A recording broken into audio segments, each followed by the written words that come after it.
Hey everybody out there in YouTube land, welcome to another episode of the Sidewalk Saint with your host, the Brother Phil. I'm going to try to come up with 5 of the biggest ways that changed my life the most.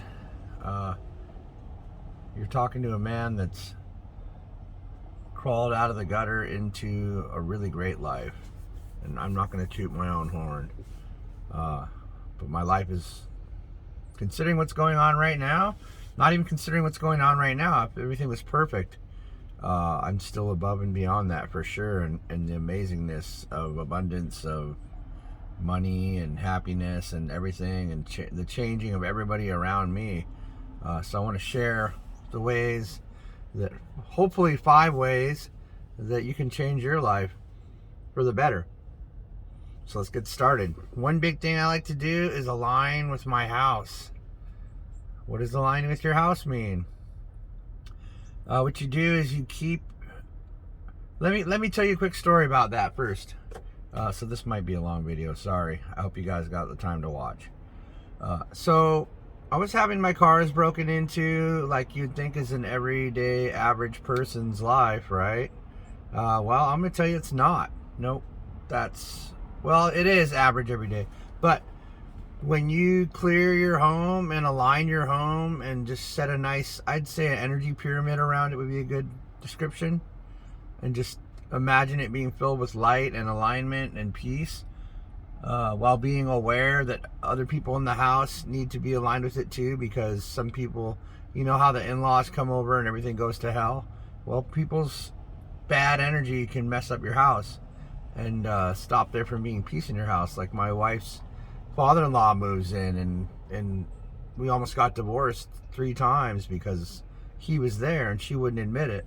But it was because he was there, and it happened when he was there, exactly right on time, and the peace returned when he left. So I realized he needed to be aligned with my house. And how do you do that? I don't honestly know exactly how it's done. You just give the person a prayer of ascension and happiness and joy and alignment, and you can just ask your higher self to set up something to where that energy doesn't affect your home anymore. And I think that's a big one for a lot of people. So I could say that that's even just one thing by itself. So that's 1. And 2 is what we're actually talking about, so I can get away with with having 5 total, because it's just more simple than 5 things, I think. So yeah, align your house. How do you align your house? Just imagine a light pyramid around your house, and do it how you see fit. Close your eyes and imagine what you need to be doing, or keep your eyes open and just breathe and just see it. And just clap. I like to clap my hands together, bam, and just run my hands up and down to align the house, and then just fill the pyramid that's around your house with light, and make it as big as you want, make it as small as you want. And then inside the pyramid, because my pyramid is as big as like my part of my neighborhood, and I like to imagine the blue shields of Archangel Michael. And you can add the swords if you want, but the swords mean action, so I wouldn't do it. I would just put the blue shields. Imagine the blue shields, blue energy is the defense around the square cubicle of your home. And so what will this do for me, Brother Phil? Guess what? I haven't had anyone mess with my cars since I started doing this 100% for 3 years now. So yeah, maybe I'm crazy and maybe I'm lucky, but I don't think so. Yeah, I keep it safe. And whenever you envision something maybe happening, then instead of going outside and looking for someone to attack, which is going to lead to horribleness and more nightmares in your life if you do such things, because usually they can just sue you for attacking them and just lie and say that they were in your yard and they got lost or something. The best thing to do is just change that timeline if you think you saw someone out there. Or you can ask your higher self and they'll be like, no one's out there. 90% of the time your higher self's going to say, no, 99% of the time your higher self's going to say, no one's out there, you're just tripping. And you have to accept it. You got to accept it. Because if you can't believe in what your higher self's saying, then you'll be rewarded according to your belief, I believe a wonderful man, Mr. J, said. So yeah, you got to believe it. You got to accept it, and you got to go back to sleep. So, and I can tell you that if you listen to it, I'm 99% on that one. So yeah, you can do that. So I guess that's two ways you can change your life.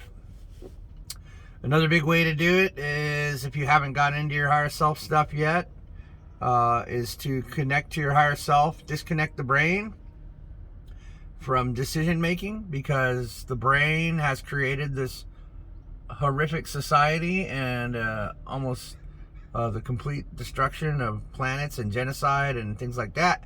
So I think we can safely conclude the brain is not competent. So disconnect the brain. How do I do that? You disconnect the brain.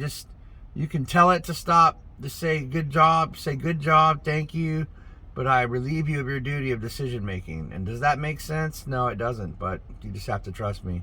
I could explain it, but it would take hours. The brain is there to run your body. That is its real purpose. Your heart is there to make the decisions.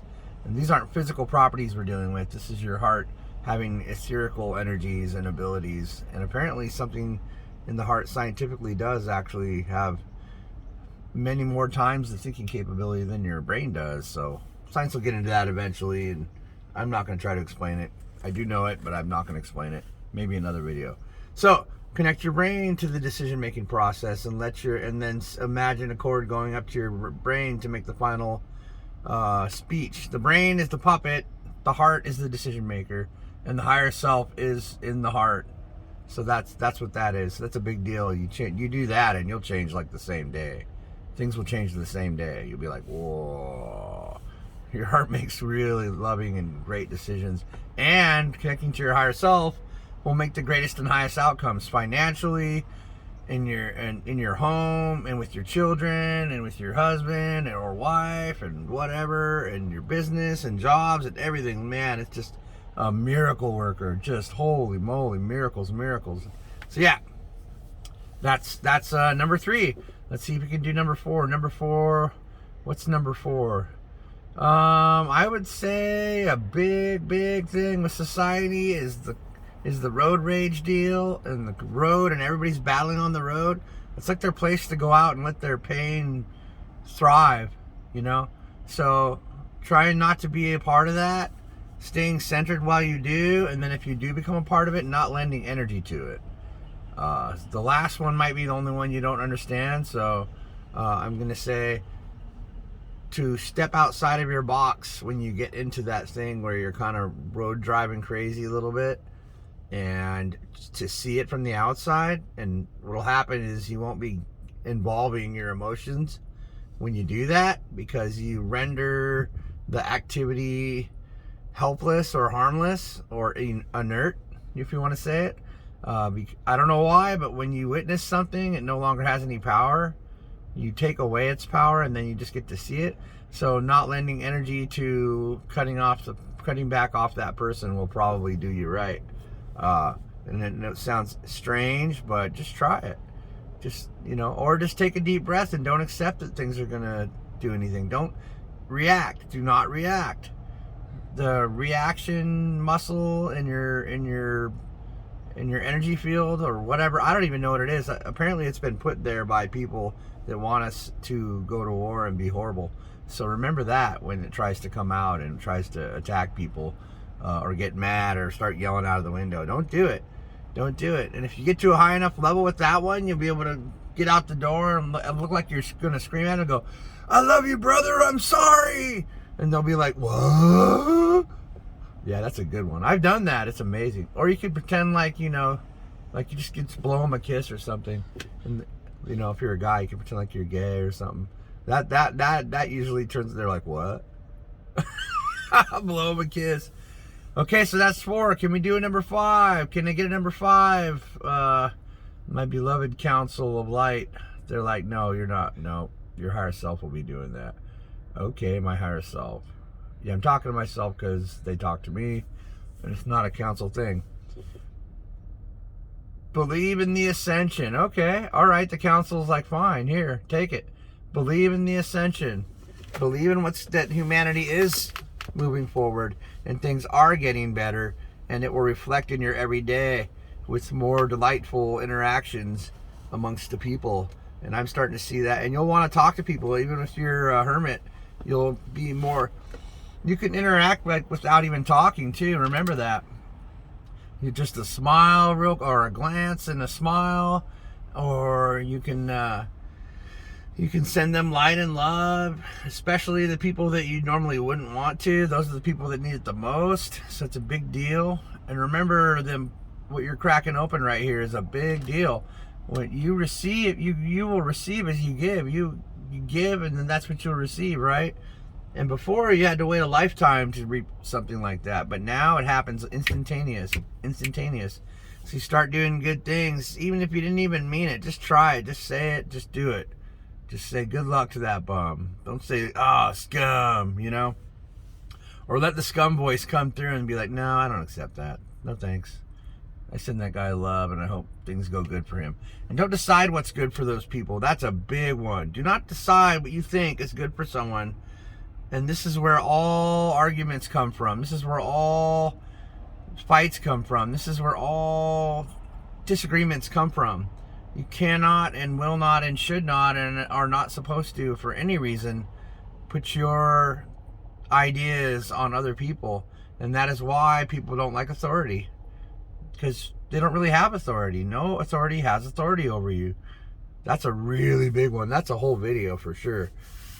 You're not here, no one's here to put anyone in a position where they have to be forced to do something, or for someone else to try to force someone into agreeing with them. You're going to get a bad interaction and a bad reaction, and you always have and always will. You're only allowed through loving guidance and suggestion if you want to, and not manipulative suggestion, by the way. Just saying, hey, this worked for me. If you feel like trying it out, go for it. And if you do, then good luck. I hope that's what works for you. That's it. That's all you get. But that will have a way better reaction, and the person will actually be likely to follow your advice. Because when you give something in love, that is the universal law of the one thing that you can give to someone anytime you want, is when you do something with love, when you add love to things. That's the one thing that always gets through, even if they don't ever do it, or ever even acknowledge that you even said it.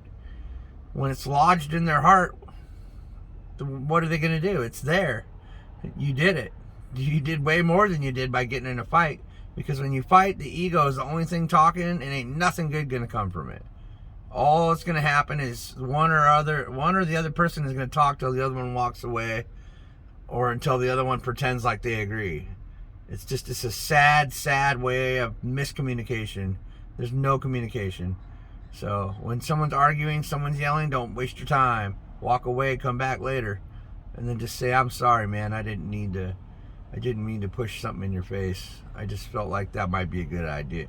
Now, when you talk like that, you're leveling with someone, and you're coming out on a level, and you're acknowledging their being, and you're saying it with love, and that's very powerful. It really is. I tell you what, that's a good cop, bad cop. And I am the international heavyweight champion of good cop, bad cop, because I made a lot of mistakes in my time. But I'm always ready to come back and say sorry. Always, always, always. Accept it or not, you got to try to be sorry for something that you made someone mad about, even if you think you're right. Because the fact remains that you've got to release all that negative energy to that event for there to be any headway at all. So if you're planning on making progress, just be loving, accepting, and peaceful, and understand the other person's point of view, and don't force on anyone what you think. So that is number 5, because you're not supposed to. It's a universal law of existence, and you can't supersede it. No one can. God could, but he wouldn't, because he's not going to break his own rules. So anyways, cool. That was 5 things and make your life much better. All those 5 things. Oh, I'm going to add 6, because this is the most important thing you could ever do in your entire life if you want to change your existence. Are you ready for this? The little tidbit at the end. I love doing this. Nothing could be more important than you clearing and aligning and placing divine timing over your day. Nothing. Nothing, nothing, nothing, nothing, nothing. Nothing. You could do nothing spiritually. You could do nothing throughout your day even, to even be nice to anybody. But if you clear and align every morning, you will change your life. I can't even say it enough. It's just a fucking mind blower. Excuse my language. I'm so pumped up about that, though. I'm telling you, I mean, if you never did anything, So how do we do this, Brother Phil? What are you blabbing on about? So just imagine you got an energy field. I like to clap my hands together, bam, and you see all these hooks. Yes, people give you hooks. People put hooks into you. Hooks are not healthy. Hooks are not good. Hooks are there to drain energy, and that's why you feel so tired, because you get hooked by everyone. Yes, ladies and gentlemen, hooks are a thing, and hooks are what the dark ones do. So don't be a dark one and be hooking people. They don't even know they're doing the work, or they're harvesting energy for the dark ones. It's that wild. It's crazy. It's stupid. Don't hook. Don't suck. You got to pull up your inner resilience, your inner energy, yours. So let's get back on track. Clap your hands together or whatever you want to do, or you can wave your hands around in a circle. I like to do that and see all the hooks falling away and make sure that love is going back to the people. Or maybe you can send them what they need, which is to remember they have their own energy in their center core, and to reconnect with their heart, because that's what that is, and that's what they need, and that's why they still hook people, because they're trying to suck your energy. This can happen with your wife and your friends or anybody. So clear. And then alignment is whatever you decide it is. Just imagine in your heart what you think it's going to be. What you're doing is you're running up and down your chakras and aligning everything. And then you align everything with divine timing. So align everything with divine timing. And don't see it as something inward, as your own little thing. See it as your alignment. When you shoot your alignment out into the cosmos to make the effect, which is what you want to do, just throw your hands up and see your alignment be shared with the entire cosmos. Go all the way to the end of infinity and all the way back, and then up through your root chakra.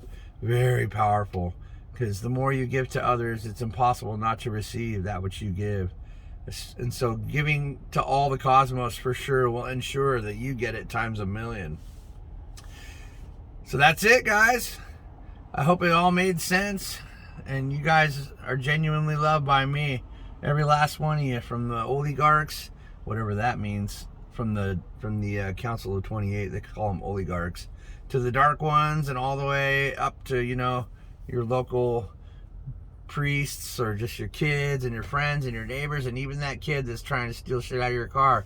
Because when you send them all light, all that stuff's going to change, and everything's going to get better, and they're going to see the light because you bless them with your good intention. So I love you guys, and we'll see you on the next one.